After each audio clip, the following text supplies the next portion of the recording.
Et si on accrochait des fontaines d'étincelles de 4 mètres de long au bout du robot et qu'on les bougeait comme ça avec la télécommande? Ah, c'est une bonne idée, je pense. On y va!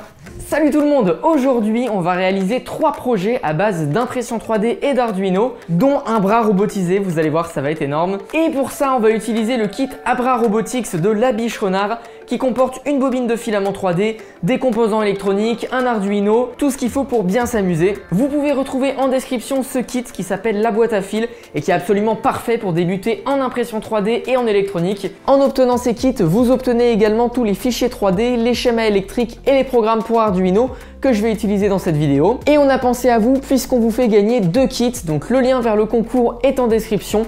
Allez-y, foncez en masse, je veux qu'il y ait le plus de participants possible. 2 personnes seront tirées au sort pour gagner ce kit super cool, vous allez voir. Donc bonne chance à tous. Avec cette boîte à fil, vous avez évidemment toutes les instructions disponibles sur le site Labiche Renard, qui est le fabricant. Il y a quelques années, j'avais déjà review un de leurs kits et j'avais modifié le piano en impression 3D qu'ils avaient fait pour pouvoir contrôler ma bobine Tesla. Ça aussi, c'était assez énorme pour le coup.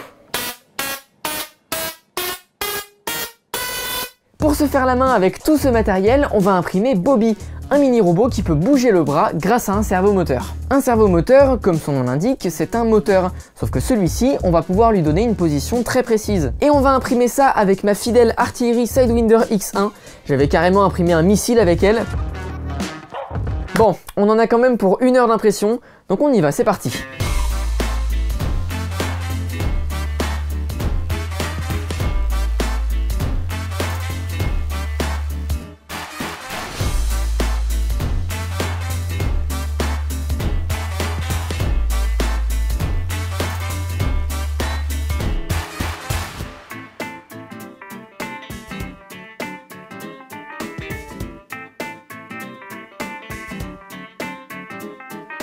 Les pièces sont maintenant imprimées, vraiment le noir métallisé, je trouve ça super stylé, vraiment j'adore. On peut maintenant l'assembler, alors vous allez voir, c'est vraiment super facile.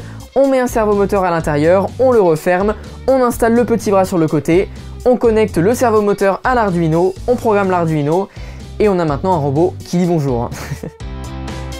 Et c'est cool parce que si vous l'aviez jamais fait avant, vous avez maintenant appris à vous servir d'un servomoteur. Waouh, on est maintenant 1 mois plus tard et il s'est passé quelques trucs assez fous. Déjà, comme vous le voyez, j'ai mon atelier, c'est absolument génial. J'ai fait quelques épisodes du QG avec Guillaume Play et Jimmy Labeu avec des invités de fou. Donc allez voir ça sur la chaîne de Jimmy et de Guillaume. Et donc on peut enfin se remettre à ce projet. On va modifier le robot qu'on vient de fabriquer pour pouvoir contrôler très précisément le bras grâce à un potentiomètre. En gros, on tourne un truc et le bras bouge en fonction de comment on tourne le truc.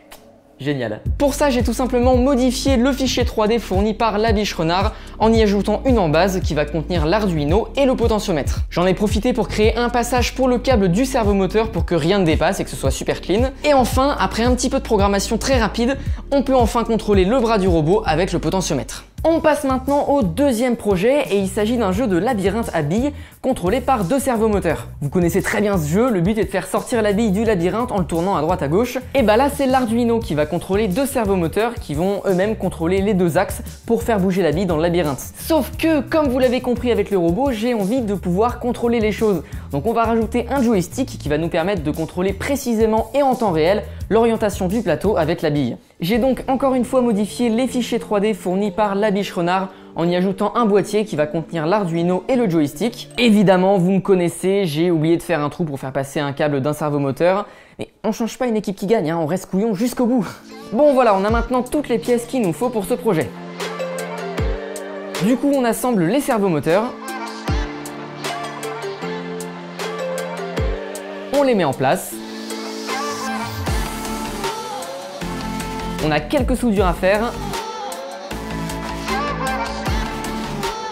Puis on branche les câbles à l'Arduino. Petite parenthèse, on soude jamais des câbles directement sur un Arduino. Il faut toujours être en mesure de pouvoir le débrancher rapidement.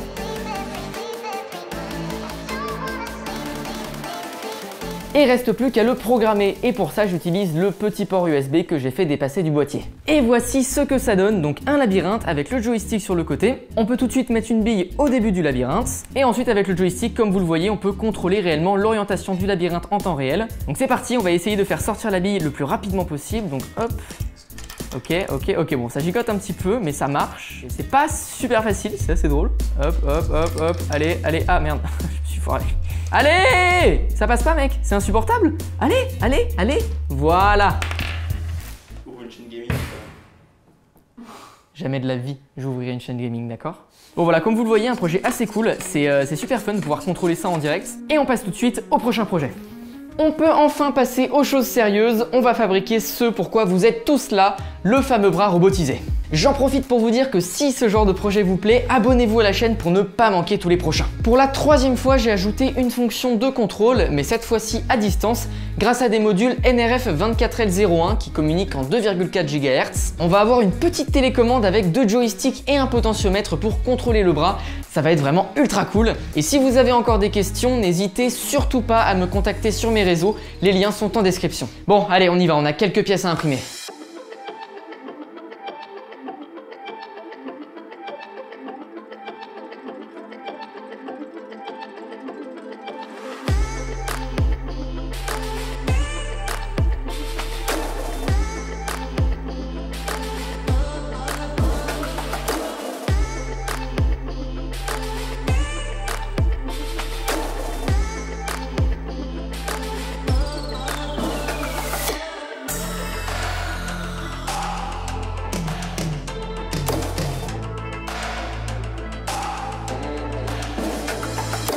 Et ça y est, le bras robotisé est enfin terminé. Ça a été assez compliqué de tout mettre en œuvre, mais du coup, j'ai fabriqué une petite télécommande qui va nous permettre de contrôler très précisément le bras, vous allez voir. À l'intérieur du robot ici, on a un module de réception donc qui reçoit le signal de la télécommande et qui en fait ajoute à l'Arduino qui est à l'intérieur du robot une fonctionnalité de connexion sans fil. Donc pour utiliser notre système, c'est tout simple, on prend la télécommande et on l'allume. Juste ici, on a un témoin de batterie donc qui s'allume en vert quand la batterie est complètement chargée et en orange quand elle est à moitié chargée et en rouge clignotant si jamais elle est plus du tout chargée. Le bras robotisé est connecté en USB à une prise à un adaptateur secteur et là on n'a plus qu'à manipuler les joysticks pour contrôler notre bras robotisé. Le joystick de gauche permet d'orienter le bras robotisé donc à droite ou à gauche. Ici on peut monter ou descendre la pince et avec le joystick de droite on peut étendre la pince vers l'avant ou la reculer. Et évidemment on peut utiliser plusieurs commandes en même temps, il n'y a absolument aucun problème. Ah oui, aussi on a un potentiomètre au milieu qui permet d'ouvrir et de fermer la pince. Mais alors là je suis en train de la réimprimer parce qu'elle est en train complètement de tomber au fur et à mesure que je l'ouvre et que je la ferme. Mais voilà, en gros on a notre système qui est fonctionnel et ultra réactif. Et vous savez très bien que ça va absolument pas me suffire. Donc pour ça j'ai un petit truc. Vous commencez à me connaître et à connaître mon amour pour les feux d'artifice. Et si on accrochait des fontaines d'étincelles de 4 mètres de long au bout du robot et qu'on les bougeait comme ça avec la télécommande? Ah, c'est une bonne idée je pense. On y va! Ok, ça y est, on a maintenant tout qui est en place ici, donc on est dans un parking, rien d'inflammable autour. Il vient juste de pleuvoir, le sol est trempé, donc vraiment tranquille. Regardez ici ce qu'on a fait, alors bon, il y a du scotch de partout parce qu'il faut que ce soit maintenu. Mais donc on a la fontaine qui est ici, au bout du bras.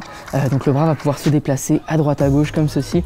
Je pense que ça va être plutôt stylé. On a plusieurs vues différentes, on a cette vue, on a la vue derrière, la vue tout en haut et peut-être une vue là. Et donc c'est parti, on a la télécommande, on branche tout le système, on déclenche et on essaye quoi. Allez, go! Allez, on branche, c'est parti. Ça pète pas. Le deuxième, est-ce que ça va péter? Ok, ça va pas encore pété, c'est bon. On allume la télécommande. On vérifie d'abord que tout fonctionne encore bien. Hop, on va dans un sens, on va dans l'autre. On monte, on descend. Ok, tout fonctionne encore. Et c'est parti, on clique sur le joystick de gauche pour lancer. Dans 3, 2, 1...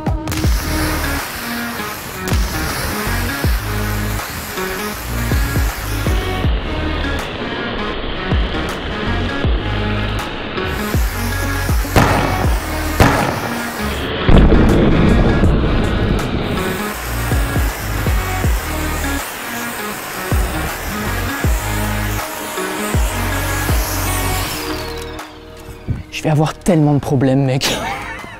On remballe, mais direct, on se casse. Et voilà, c'était les 3 projets du kit que j'ai modifiés. N'oubliez pas qu'il y a 2 kits à gagner. Le lien vers le concours est toujours en description. Et également, je vous mets une liste vers le matériel à acheter en plus si vous voulez faire les modifications, comme ce que j'ai fait dans la vidéo. Si ça vous a plu et que vous voulez voir plus de projets dans le genre, n'oubliez pas le pouce bleu pour encourager la chaîne et vous abonner pour ne rien manquer. Moi, j'ai plus qu'à vous dire à la prochaine pour des trucs de fou. Salut!